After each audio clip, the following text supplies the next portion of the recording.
సంబంధించిన ప్రసంగంలో గవర్నర్ గారు ప్రసంగిస్తున్నప్పుడు గత ప్రభుత్వంలో ఉన్న నాయకులు, వారి సభ్యులు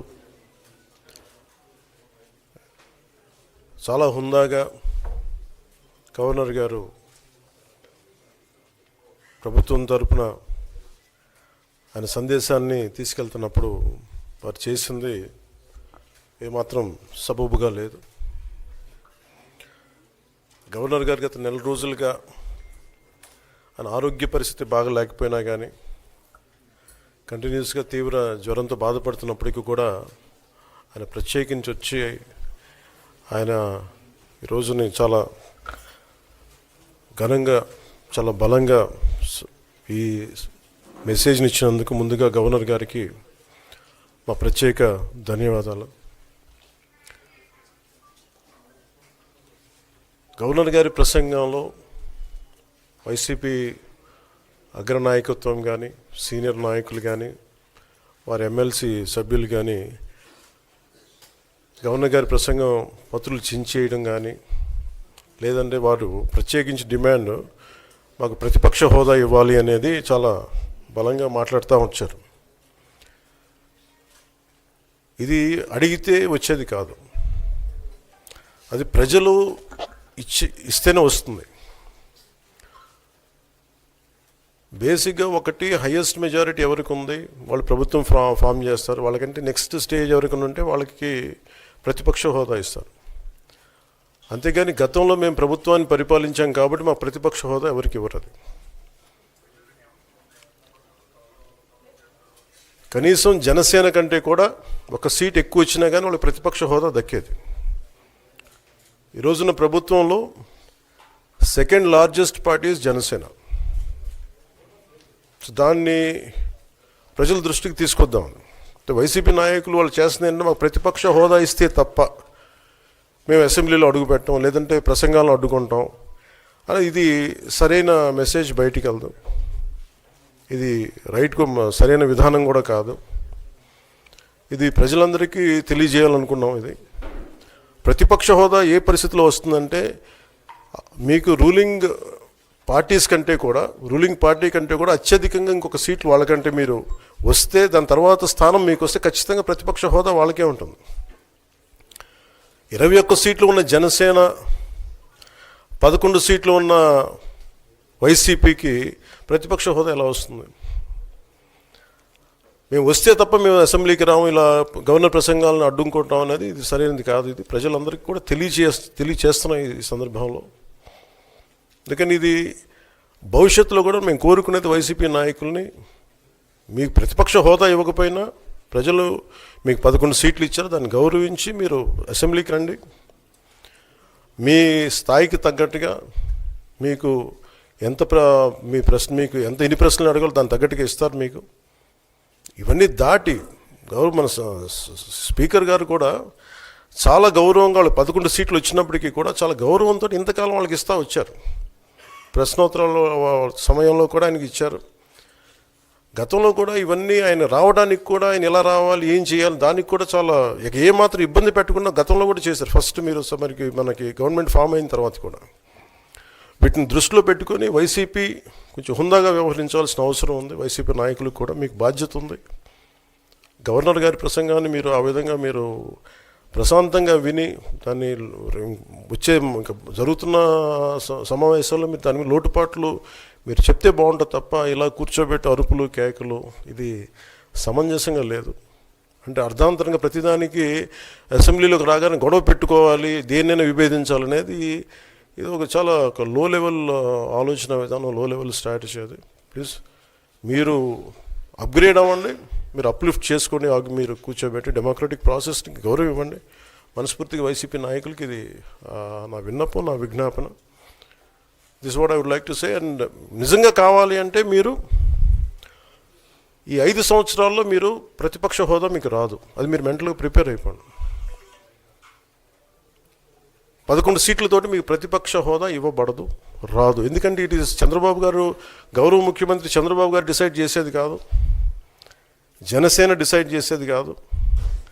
దానికి రూల్స్ ఉన్నాయి, దానికి రెగ్యులేషన్స్ ఉన్నాయి, నార్మ్స్ ఉన్నాయి. ఉదాహరణకి నేనే మన కేంద్ర ప్రభుత్వం ఫార్మేషన్కి మేము వెళ్ళినప్పుడు పార్లమెంటరీ లీడర్ని మనం కూర్చున్నప్పుడు ఎన్డీఏ పక్ష నాయకుడు ఎన్నుకోవాలనుకున్నప్పుడు నేను నాయకుల స్థాయిలో నేను కూర్చున్నాను. అదే నేను ఇక్కడ మంత్రిగా ప్రమాణ స్వీకారం చేసేటప్పటికి నన్ను ప్రధానమంత్రి గారి పక్కన నన్ను కూర్చోబెట్టలా. నేను డిప్యూటీ సీఎం అయినప్పటికీ కూడా అది మంత్రి హోదానే కాబట్టి తిరిగి నన్ను మంత్రులందరూ పక్కనే కూర్చోబెట్టారు తప్ప ప్రత్యేకంగా నన్ను అక్కడ కూర్చోబెట్టలేదు. అంటే very specific rules and regulations నడుస్తాయి. ఉదాహరణకి పొద్దున కూడా స్పీకర్ గారు ఎదురొస్తే నేను అసెంబ్లీలోకి అడుగు పెడతా ఉంటే స్పీకర్ గారు ఎదురొచ్చారు. మనకి వచ్చి ఆయన కూడా ఆయనతో పాటు రండి అని వెళ్తుంటే ముందుకు తీసుకెళ్తుంటే నాకు అనిపించింది, సార్ ఇది డిప్యూటీ సీఎంకి ప్రోటోకాల్ ఉండదు, ఓన్లీ ముఖ్యమంత్రి గారు, స్పీకర్, మనకు కౌన్సిల్లో ఉండే చైర్మన్ ఆయనే మీరు చేయాల్సింది తప్ప ఇది మేము ఉండేది కాదని చెప్పి నేనే వెళ్ళిపోయాను. ఎందుకంటే మేమే ప్రోటోకాల్స్ బ్రేక్ ఎందుకు చేయమంటే మాకు లేని ప్రోటోకాల్ మేము అడగం. అలాగే వైసీపీ నాయకత్వం కూడా గుర్తించాల్సింది, ఇది మీకు హోదా ఇవ్వబడదు. ఇది చంద్రబాబు గారు ఆప్ చేస్తేనే కాదు, ఇది ఎవరు ఆప్ చేసింది కాదు, మీకు ప్రజలు మీకు ఇవ్వలేదు. మీకు అది మీరు దృష్టిలో పెట్టుకొని మీరు ప్రవర్తించాల్సింది మనస్ఫూర్తిగా నేను వారిని కోరుకున్నాను. అంతేగాని వారిని ఎక్కడ అవమానం పరచాలని కానీ వారిని తగ్గించాలని కానీ లేదు. 175 సీట్లు కేవలం 11 సీట్లు ఇచ్చారు వాళ్ళకి. ఆ దృష్టిలో పెట్టుకొని ప్రవర్తించవలసిందిగా మనస్ఫూర్తిగా వారికి కోరుకుంటూ మీకు తెలియజేసుకున్నాను. Thank you. మా చెప్పుతో మేమే కొట్టుకుంటున్నామని వాళ్ళు చంపలు వాయించుకుంటున్నారు.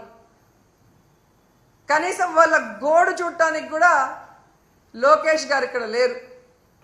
దుబాయ్లో పాకిస్తాన్ ఇండియా క్రికెట్ కూలింగ్ గ్లాసులు వేసుకొని కలర్ఫుల్గా చూస్తున్నాడు. అంటే వీళ్ళకి ప్రజలంటే గౌరవం లేదు, ప్రజలంటే అభిమానం లేదు. రైతులైనా, విద్యార్థులైనా, మహిళలైనా ఎవరినైనా అవలీలగా మోసం చేసేస్తాం, ఎవడు మమ్మల్ని అడగడు అన్న విధంగా ముందుకు వెళ్తున్నారు. వీళ్ళకి ఒక్కటే సూటిగా చెప్తున్నాను, నిజంగా మీకు దమ్ము ధైర్యం ఉంటే, మీరు ప్రజలకి మంచి చేస్తున్నాం, మా మీద ఊరికే దుమ్మెత్తి పోస్తున్నారు అని నిరూపించుకోవాలనుకుంటే జగనన్నకి ప్రతిపక్ష హోదా ఇచ్చి చూడండి. జగనన్న అసెంబ్లీకి వస్తారు. గత ప్రభుత్వంలో జగనన్న ఏం హామీలు ఇచ్చారు, ఏం నెరవేర్చారు, ఈ రాష్ట్రాన్ని ఎలా అభివృద్ధి వైపుకు నడిపించారు, ఈరోజు మీరు ఎన్నికల్లో ఏం హామీ ఇచ్చారు, ఈ 9 నెలల కాలంలో 1,00,000 కోట్లకు పైగా ఎలా అప్పులు చేసి రాష్ట్రాన్ని అప్పుల్లో ముంచేస్తూ ప్రజలకి ఒక్క హామీని కూడా నెరవేర్చకుండా ఇంకా అప్పులు కావాలని ఎలా ప్రయత్నాలు చేస్తున్నారు, ప్రజల్ని ఎట్లా మోసం చేస్తున్నారు అనేది ప్రజలకు తెలిసేలాగా మాట్లాడతారు. లేదు మేము జగన్ని రానివ్వము అంటే మేము ప్రజల మధ్యకు వెళ్ళి ప్రజలతో కలిసి పోరాటం చేసి మీ అవినీతిని, మీ తప్పుల్ని ఎండగట్టి మీ మెడలు వంచి ప్రజలతోనే మిమ్మల్ని తరిమి కొట్టిస్తామని కూడా ఈ సందర్భంగా తెలియజేసుకుంటున్నాం.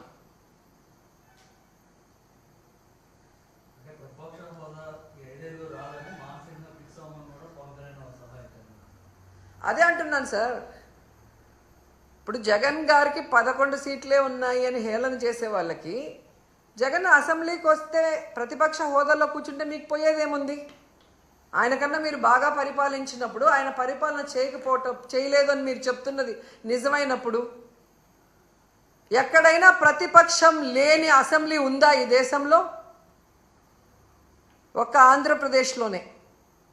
గతంలో జగనన్న అనుకునింటే చంద్రబాబు నాయుడు ప్రతిపక్ష హోదా లేకుండా చేసుండొచ్చు. కానీ ప్రజాస్వామ్యాన్ని గౌరవించే వ్యక్తిగా జగనన్న ఆ రోజు చంద్రబాబు నాయుడిని ప్రతిపక్ష హోదాతో కంటిన్యూ చేశారు. వీళ్ళు చేసే నీతిమాలిన రాజకీయాలు ఆ రోజు చేసుంటే ఆయనకు ప్రతిపక్ష హోదా ఉండేది కాదు. ఎందుకంటే ఏ రాష్ట్రంలో అయినా ఒక ప్రతిపక్ష పార్టీ ఉండాలి. అధికార పార్టీ ఏదైనా తప్పులు చేస్తే అవి ఎత్తి చూపించాలి, నిలదీయాలి. వాటిని అధికార పార్టీ సరిదిద్దుకొని ప్రజలకి అండగా నిలబడాలి. దీనికే అసెంబ్లీ అనేది ఉంది. అంతేగాని ప్రజల్ని మోసం చేస్తాం, మాకు నచ్చినట్లు మేము ఈ రాష్ట్రాన్ని అప్పుల పాలు చేస్తాం, మా మీద ఎవరు మాట్లాడినా వాళ్ళని అరెస్ట్ చేసి దొంగ కేసులు పెట్టి లోపల పెడతామంటే ఎక్కువ రోజులు అవి జరగవు. ఎందుకంటే మీరు ఒకే విషయం చూడండి, మిర్చి రైతులు నష్టపోతున్నారు మద్దతు ధర లేక. ఎవరు వెళ్ళారండి అక్కడికి? జగన్మోహన్ రెడ్డి గారు వెళ్ళారు. హిట్ టీవీ యాప్, ఇందులో short news, live news, entertainment shows, movies, digital magazines తో పాటు మీ జిల్లా వార్తలను కూడా ఫ్రీగా చూడొచ్చు. అంతేకాదు కేజీ నుంచి పీజీ వరకు విద్యార్థులకు స్కాలర్షిప్ కూడా అందిస్తున్నాం. ప్రతి వారం 10 మందికి లక్కీ డ్రా ద్వారా ఒక్కొక్కరికి 10,000 రూపాయలు అందిస్తున్నాం. ఇంకెందుకు ఆలస్యం, వెంటనే హిట్ టీవీ యాప్ ని డౌన్లోడ్ చేసుకుని ఫ్రీగా ఎంటర్టైన్మెంట్ పొందండి. Hit TV app. Hit TV app. Please download Hit TV app. Hit TV యాప్ని ఫ్రీగా డౌన్లోడ్ చేసుకొని ఎంజాయ్ చేయండి. మీకు నచ్చిన ఎంటర్టైన్మెంట్ కోసం హిట్ టీవీ యాప్ ని ఫ్రీగా డౌన్లోడ్ చేసుకుని ఎంజాయ్ చేయండి. హిట్ టీవీ యాప్ని డౌన్లోడ్ చేసుకుని ఆస్వాదించండి, ఆశీర్వదించండి. ఇంతమంది సెలబ్రిటీలు హిట్ టీవీ యాప్ ని డౌన్లోడ్ చేసుకోండి అని చెప్తున్నారంటే ఎంత మంచి యాప్ ఆలోచించండి. అమెరికా అమెరికా అమెరికా అమెరికాలో చదవాలనుకునే వాళ్ళకి విశ్వసనీయమైన పేరు మన శౌర్య కన్సల్టెన్సీ. UK లో 1 year masters. UK లో 1 year masters. 2 years work permit up to 5 years visa. Contact Saurya Consultancy. Contact 89851 89851.